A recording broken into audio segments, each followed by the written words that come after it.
Hello and welcome to this video for Chemistry 30. This is Miss Simpson.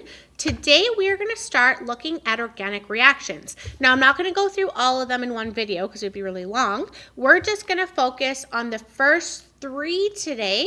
Combustion, which you actually already know, so there's not really much we'll have to do there, but then we'll look at addition and substitution.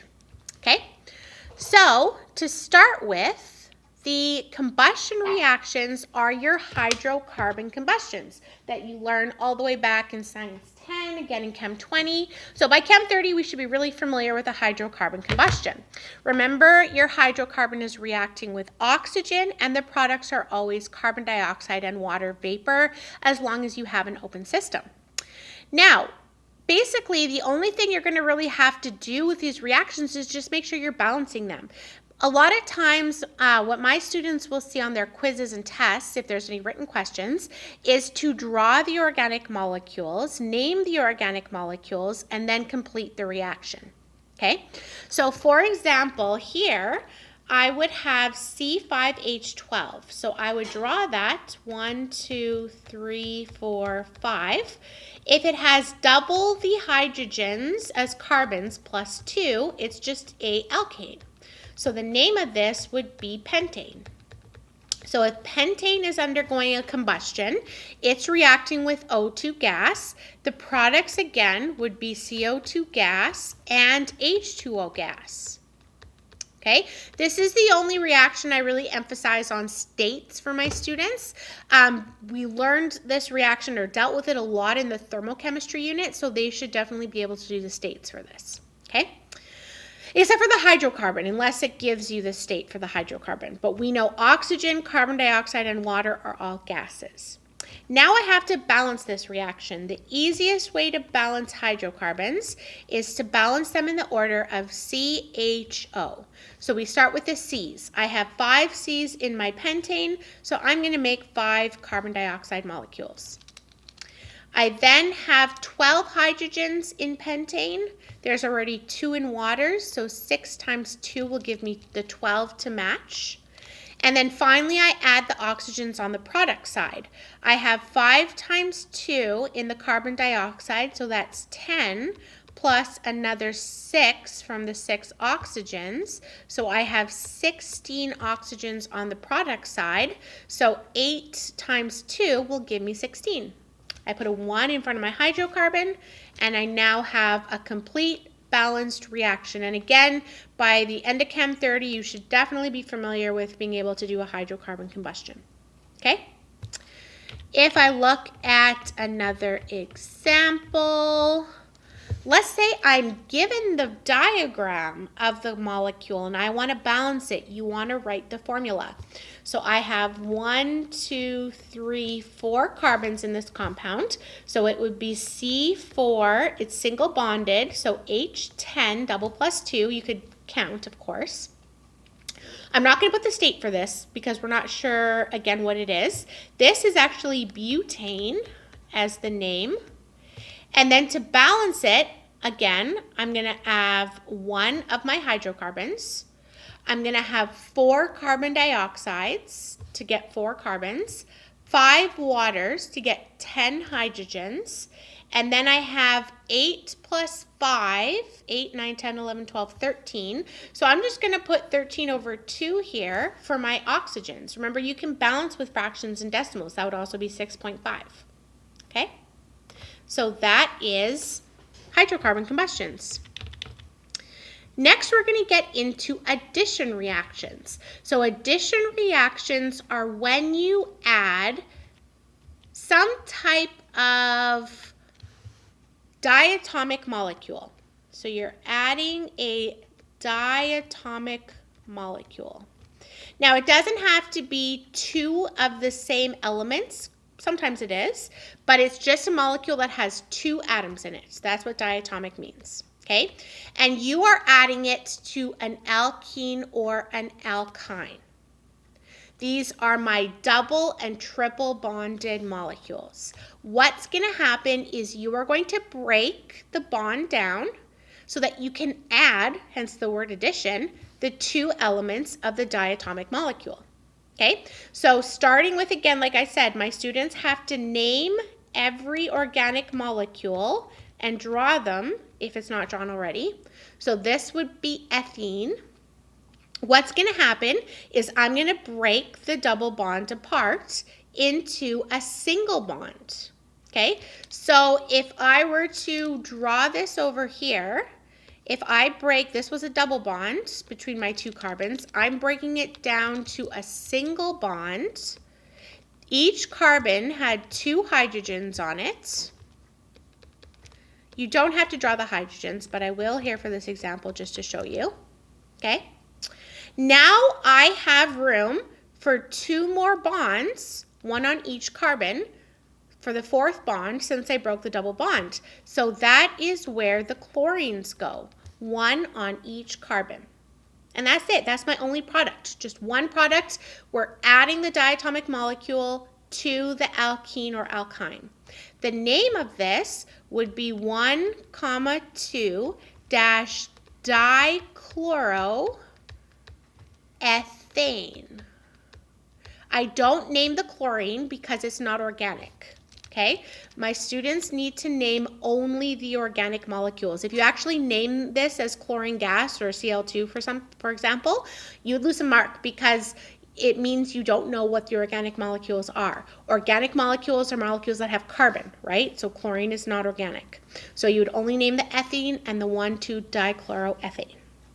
Okay, now there's actually quite a few examples of this just to kind of give you some practice with it, but it's pretty straightforward. Again, you're just breaking the double bond apart, adding the two elements to either carbon. Okay, so again, I'm starting with ethene. I'm going to break the double bond apart into a single bond. They again have two hydrogens each. Now I'm going to add on one end a hydrogen and on other end the hydroxide. This splits in half. The hydrogen going to one side and the hydroxyl functional group to the other side. Doesn't matter which one you put where. The name of this would then be ethanol. I have more videos going into details of naming if you need to review those. These are an alcohol, so that's how you name alcohols. Okay? Next, we have another ethene, and it doesn't always have to be ethene. These are just starting you off with some simple examples. My ethene, again, is going to break the double bond apart, and then one of each hydrogen. And remember, when I'm drawing these, I don't usually show my hydrogens, so actually up here, I could just draw it like that. Okay, if you want to show all your hydrogens, you can, but I just expect my students to at least draw lines going to nothing, if they're drawing a complete diagram, of course. And then this is ethane. So you are saturating your unsaturated compound by adding hydrogen. Okay? Let's look at a couple other examples where we're getting into more than one carbon. I guess the answer was already given there, but this would be carbon 1, carbon 2, carbon 3. So this would be called propene. I'm adding HBr, so to carbon 1 and carbon 2, that is where the H and the Br goes, not carbon 3. Carbon 3 already had 3 hydrogens, okay? So wherever you break the double bond is where the H and the Br go. Now, I could actually do either of these. I could put the Br on carbon 2 and the H on carbon 1. It doesn't matter, as long as whatever name you give it matches your diagram. But definitely bromine and hydrogen, the ones that you're adding, are only on 2 and 1. 1 on 2, 1 on 1. Okay? So the name of this would be called 1-bromo for this diagram, and the parent is propane. 1-bromopropane. Okay? Now, what happens, again, the bromine can be on carbon 2, so this could also be 2-bromopentane. Those are your only two answers. Now, what happens when you have a triple bond? Okay, when you add a diatomic molecule, so this is saying you have 1 mole of Cl2. So if I were to draw this out, I have ClCl, like that. Okay. When you add a diatomic molecule, it only breaks 1 bond at a time. One molecule will break 1 bond. So this is ethine. I'm adding 2 chlorine atoms. It's going to break the ethine down to an ethene. Okay?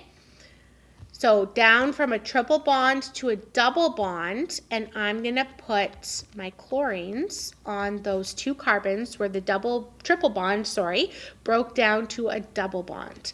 So this is 1,2-dichloroethene.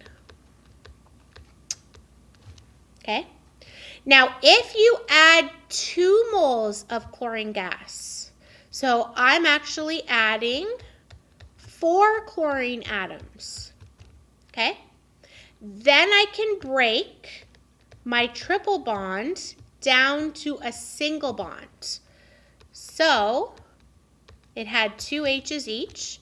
So my first bond breaking gives me 2 chlorines.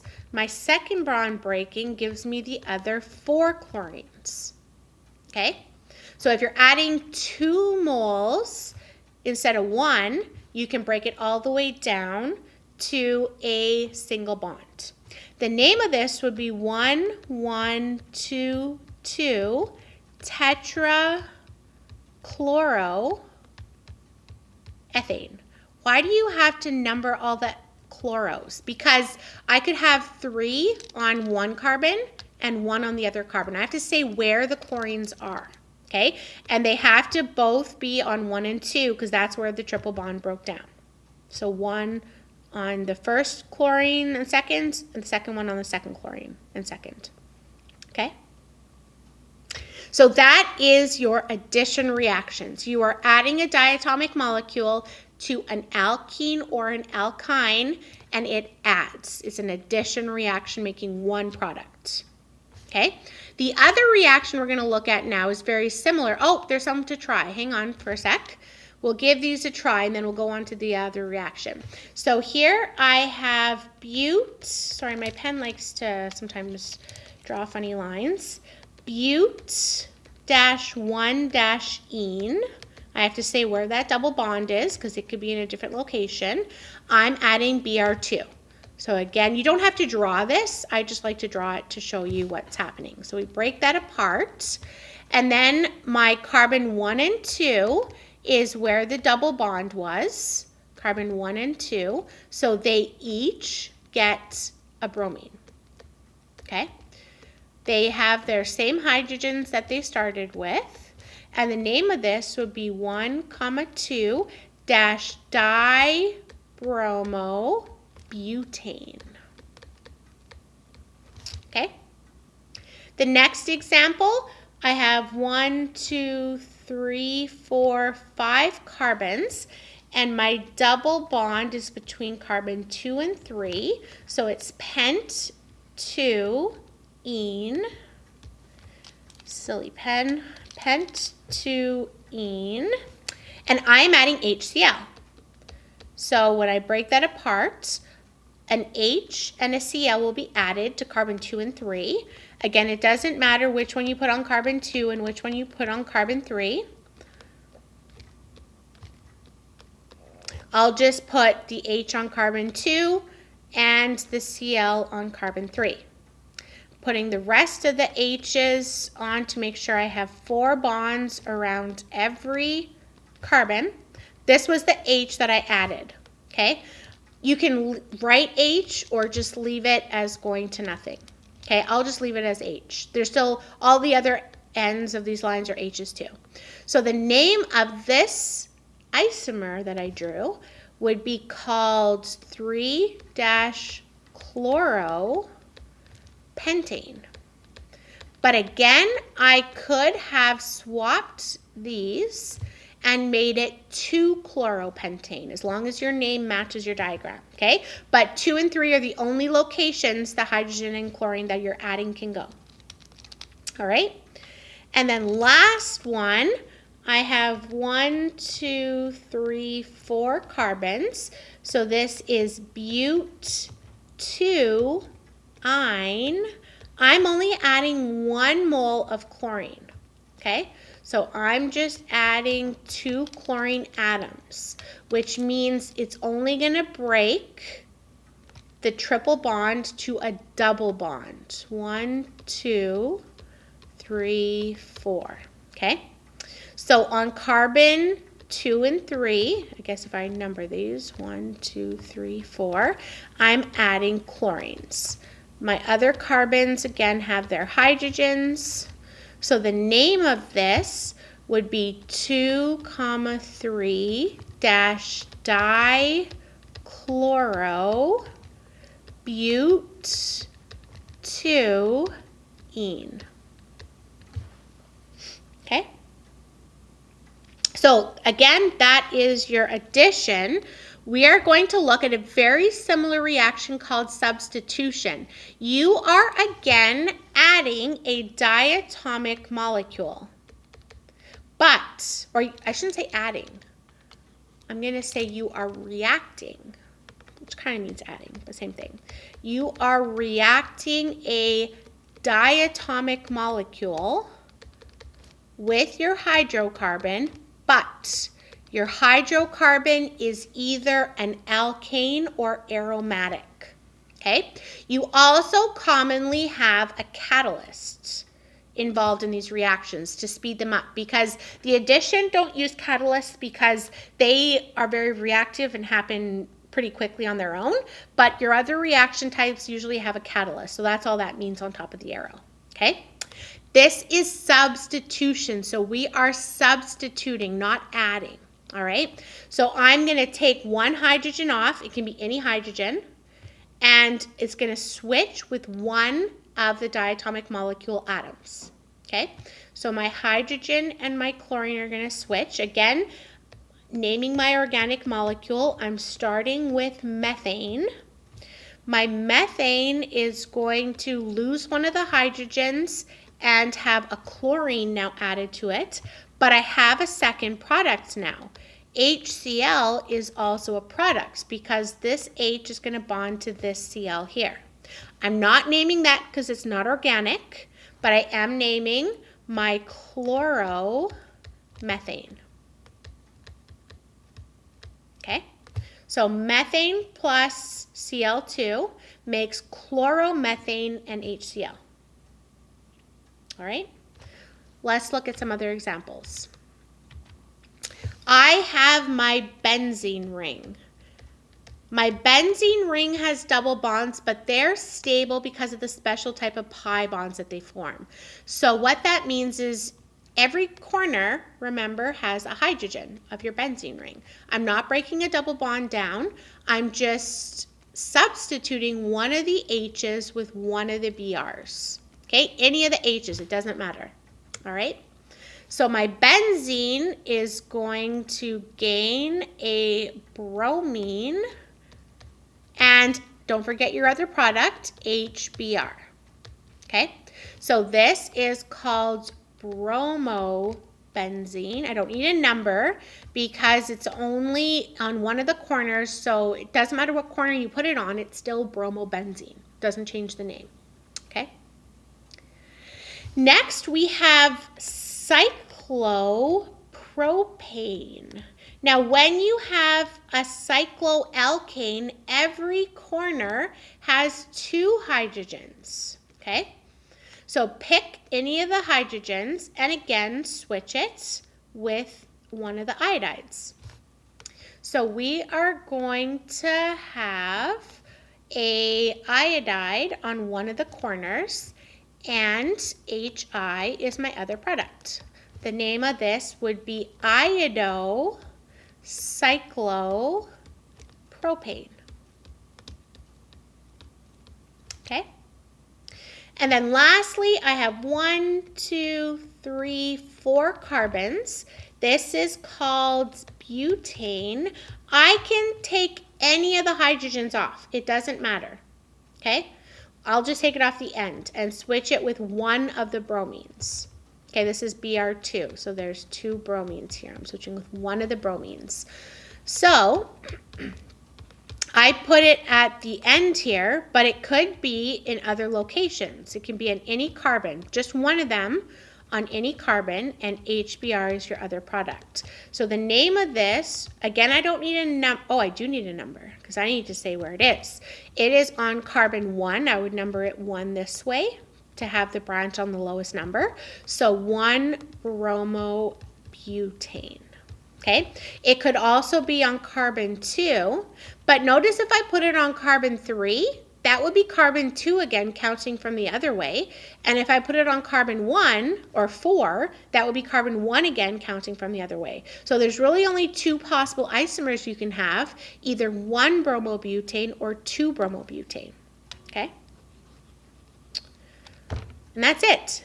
That is your substitution. So in summary, if you're adding your diatomic molecule to an unsaturated hydrocarbon, such as an alkene or an alkyne, it's going to be an addition reaction. Okay? But if you're adding your diatomic molecule to a saturated hydrocarbon, which benzene again is not saturated, but that's why I have quotations. It's stable the way that it is, okay, because of the pi bond, which you don't need to really worry about at this level, but it's a special type of bond that it forms. So if you're adding it to benzene or a alkane, of course, it could actually be to other molecules as well. Those are just the most common molecules that you add them to. Benzene or an alkane. It could also be an alcohol, though, that you're substituting one of the H's with. So it doesn't just have to be those. But these are always an alkene or alkyne, including cyclose as well. Okay? Now, my other reaction type, if oxygen, don't be careful because oxygen is a diatomic molecule. So sometimes students forget and think it's one of the addition or substitution reactions. Okay? This is a hydrocarbon combustion. So be careful that you don't treat it as addition or substitution. Okay? So those are the first 3 reactions we'll look at in this lesson. Again, if I go to that formula sheet that I share with my students, this is, again, an example of your combustion reaction and products. Here's addition. So alkene or alkynes, what you form. And then substitution, alkane or benzene, and what you form. Okay? Thank you very much for watching this video.